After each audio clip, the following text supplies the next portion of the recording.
Hello. Last class में मैंने आप लोग के साथ डिस्कस किया था थ्री फेज इंडक्शन मशीन के इक्विवेलेंट सर्किट के बारे में, और ये बताया था कि थ्री फेज इक्विवेलेंट सर्किट में जो स्टेटर वाइंडिंग है उसको हम लोग रिप्रेजेंट करेंगे रेजिस्टेंस और रिएक्टेंस से। सिमिलरली रोटर वाइंडिंग को हम लोग रिप्रेजेंट कर सकते हैं रेजिस्टेंस और रिएक्टेंस से, लेकिन इसकी रिलेटिव स्पीड जो कि एन आर या omega R is different from stationary frame या फिर सिंक्रोनस स्पीड, तो उसका फैक्टर हम लोगों ने यहाँ पे स्लिप के थ्रू कंसीडर किया था।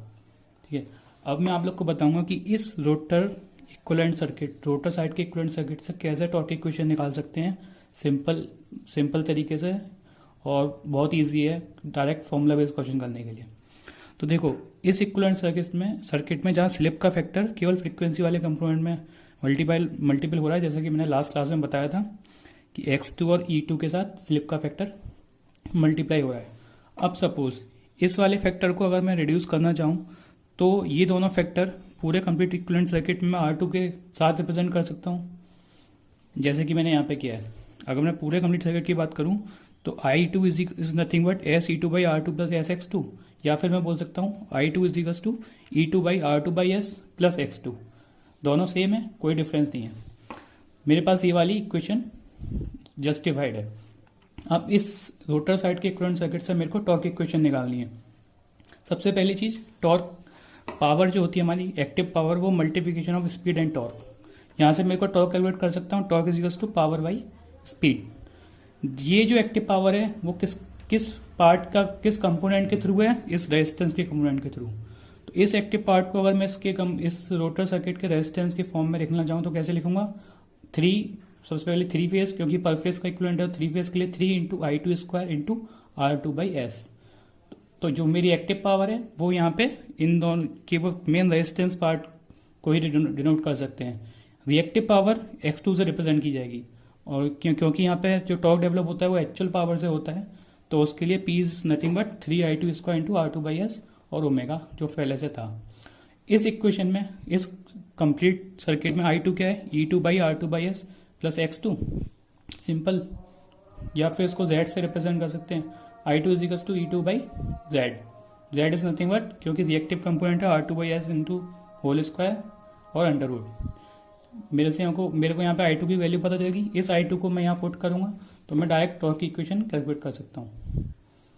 कुछ नहीं करना है, सिंपल इस सर्किट को ईजी करना है और इस फॉर्म में लाके power is equals to omega into torque, torque will be I2 square into R2 by S. I2 हमें इस सर्किट से पता चल जाएगा, इसको यहाँ पुटअप कर दिया, इक्वेशन निकल के आ गई टॉर्क की। इसको अगर जस्टिफाई करना हो तो सपोज इस टॉर्क की इक्वेशन में ये देख रहे हो एस का फैक्टर आ रहा है। अगर सपोज मेरा रोटर की स्पीड ns होती, मीन्स सिंक्रोनस स्पीड होती, तो मेरी स्लिप कितनी हो जाएगी? अगर nr is equals to ns तो स्लिप जीरो से मतलब ये जीरो मतलब टॉर्क डेवलप्ड जीरो। तो ऑब्वियस सी बात है कि अगर मेरा रोटर की स्पीड सिंक्रोनस स्पीड के बराबर हो गई तो उसमें कोई इंड्यूस ईएमएफ नहीं होगा, और इंड्यूस ईएमएफ नहीं होगा तो टॉर्क डेवलप जीरो, मीन्स मेरी ये इक्वेशन जस्टिफाइड है। ठीक है, अब इस इक्वेशन से हम देखेंगे इस वाले सेम इक्विवेलेंट सर्किट से हम कैसे आउटपुट मैकेनिकल पावर डेवलप निकालेंगे। आउटपुट मैकेनिकल पावर डेवलप से मतलब है, देखो ये जो R2, ये तो X2 उसके रिएक्टेंस का कंपोनेंट है, और मैंने बोला कि जो एक्चुअल पावर का कंपोनेंट है वो इसके अंदर है। मीन्स इस R2 बाई एस के अंदर दो चीजें हैं। सबसे पहली चीज, एक तो रेजिस्टिव लॉस रोटर साइड के मतलब कॉपर लॉस, और दूसरी मैकेनिकल पावर डेवलप। तो अगर मैं इसमें से R2 को सेपरेट कर दूं, जैसा कि मैंने यहाँ पे किया, X2 को X2 रहने दिया, R2 बाई एस में से R2 अलग निकाला और R2 by S minus R2 यहाँ कर दिया, तो ये दोनों मेरी इक्वेशन किसकी कॉरस्पॉन्डिंग हो गई? सिंपल रोटर कॉपर लॉस और रोटर का रिएक्टिव लॉस। तो जो एक्चुअल मैकेनिकल पावर डेवलप्ड है वो इसके करस्पॉन्डिंग है, और ये मेरा रेजिस्टेंस की वैल्यू मुझे पता है, करंट इसके थ्रू पता है, तो actual mechanical power develop 3 into I2 square या I2 square into R2 by S minus R2 या फिर R2 1 माइनस एस बाई 1। तो मेरी मैकेनिकल पावर डेवलप इस वाले इक्विवेलेंट सर्किट से डायरेक्ट निकाल सकता हूँ, 3I2 square into R2 by S 1 minus R2। ठीक है, तो इस वाले इक्विवेलेंट सर्किट से टॉर्क इक्वेशन सिंपल निकल गई, टोटल मैकेनिकल पावर डेवलप निकल के आ गई। और अच्छा, एक चीज और देख सकते हो, अगर यहाँ पे मैं एस की वैल्यू 1 पुट करता हूँ, एस की वैल्यू 1 पुट का मतलब रोटर स्टेशनरी, तो ये मैकेनिकल पावर डेवलप जीरो, तो ये भी हमारी जस्टिफाइड है। अब नेक्स्ट इसी कंसेप्ट को मैं आगे लेके जाऊंगा 3 फेज सिंक्रोनस मशीन के इक्विवेलेंट सर्किट डायग्राम के लिए।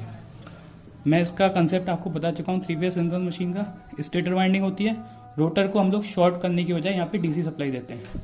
यहाँ पे रोटर शॉर्ट किया था, यहाँ पे रोटर शॉर्ट की बजाय डीसी सप्लाई देते हैं ताकि ये इसके साथ इंटरलिंक हो जाए और इसकी स्पीड सिंक्रोनस स्पीड तो मिल जाए हमें। अब देखो जैसा कि पहले डिस्कस किया था, इसकी भी स्टेटर वाइंडिंग है। तो जब करंट फ्लो होगा इन वाइंडिंग में क्या क्या कंपोनेंट्स आएंगे, रेजिस्टेंस और रिएक्टेंस, उसको हमने R1 X1 से रिप्रेजेंट कर दिया। जो सेकेंडरी साइड है मींस रोटर, सिंक्रोनस मशीन की रोटर की स्पीड क्या है, NS। रोटर की स्पीड NS है, तो स्टेटर फ्लक्स की स्पीड क्या होती है, स्टेटर वाइंडिंग से जो स्टेटर फ्लक्स डेवलप होता है उसकी स्पीड भी NS होती है और मेरे रोटर की स्पीड भी NS है। तो ये दोनों एक दूसरे के रिस्पेक्ट में स्टेशनरी हो गए। स्टेशनरी का मतलब है इनके बीच रिलेटिव मोशन 0। तो इस वाले रोटर साइड की वाइंडिंग्स में कोई भी करंट इंड्यूस इस फ्लक्स की वजह से नहीं होगा। तो जो सेकेंडरी कंपोनेंट है वो मेरा कंप्लीटली एलिमिनेट हो गया। तो इसके इक्विवेलेंट सर्किट में केवल R1 X1 और ये जो है ये मैं डिस्कस करूंगा कहाँ से आया, लेकिन सेकेंडरी साइड का कुछ नहीं रहेगा। अब देखो रोटर साइड में हम लोग ने डीसी दी थी, ये मेरी डीसी है, उसकी वाइंडिंग को मैंने रिप्रेजेंट किया है। इस रोटर साइड के फ्लक्स की वजह से, इस रोटर साइड की डीसी है, इसके फ्लक्स की वजह से, इसका एक अपना फ्लक्स होगा, उसकी वजह से स्टेटर वाइंडिंग में कुछ होगा। इसके फ्लक्स की वजह से इसकी रोटर की वाइंडिंग में कुछ क्यों नहीं हुआ, क्योंकि इसकी स्पीड सेम थी। लेकिन इसके फ्लक्स की वजह से स्टेटर वाइंडिंग में कुछ होगा। इसकी वाइंडिंग स्टेशनरी है और इसमें रोटर फ्लक्स है जो कि फाई NS से रोटेट कर रहा है, तो ऑब्वियसली बात है इसमें कुछ होगा। तो इसके फ्लक्स से जो इसकी स्टेटर वाइंडिंग में एक बैक EMF इंड्यूस होगा। ठीक है, रोटर फ्लक्स से स्टेटर की वाइंडिंग में बैक EMF इंड्यूस होगा। और बैक EMF किस पे डिपेंडेंट करेगा, इस फ्लक्स पे और इसकी स्पीड पे। अब क्योंकि स्पीड हमारी कांस्टेंट है, स्पीड सिंक्रोनस मशीन में कांस्टेंट होती है, तो EB मेरा कंप्लीटली फाई पे डिपेंडेंट हो गया। तो EB is nothing but proportional to phi, और फाई मेरा क्या है, रोटर साइड का डीसी या फिर एक्साइटेशन। तो मैं बोल सकता हूँ कि मेरा डीसी मशीन में इक्विवेलेंट सर्किट केवल इतना रहेगा, वोल्टेज, स्टेटर वाइंडिंग का रेजिस्टेंस रिएक्टेंस और रोटर की corresponding back EMF। Stator winding से रोटर में कुछ नहीं होगा, रोटर के वाइंडिंग के करंट की वजह से रोटर स्टेटर में केवल बैक EMF इंड्यूस होगा। ठीक है, अब एक कंसेप्ट ये जान लो कि ये जो फ्लक्स है इसकी कुछ लिमिट होगी, मीन्स ये हमारे ऊपर डिपेंडेंट है ना कि हम कितना करंट दे रहे हैं। तो इसकी डिपेंडेंसी को ही हम लोग एक्साइटेशन से रिप्रेजेंट करते हैं। मतलब अगर सपोज इसका करंट कम है, मतलब इतना फ्लक्स ये डेवलप नहीं कर पा रहा है, तो इसको हम बोलेंगे under excited machine. Under excited means इसके पास सफिशिएंट फ्लक्स रोटर साइड से नहीं है, या फिर यहाँ से सफिशिएंट फ्लक्स इसके पास नहीं है रोटर साइड से। ये तो स्टेटर फ्लक्स है, रोटर साइड से फ्लक्स होने के लिए, इसको इंटरलिंक होने के लिए रोटर साइड से फ्लक्स चाहिए था, जो मैंने डिस्कस किया था लास्ट क्लास में। तो इसके पास अगर सफिशिएंट फ्लक्स नहीं है तो उसको बोलेंगे कि मशीन इज अंडर एक्साइटेड, और उस टाइम पे हो सकता है यहाँ से स्टेटर साइड से ज़्यादा करंट दे। या फिर अगर हम रिक्वायर्ड करंट दे रहे हैं तो it will call and normally excited.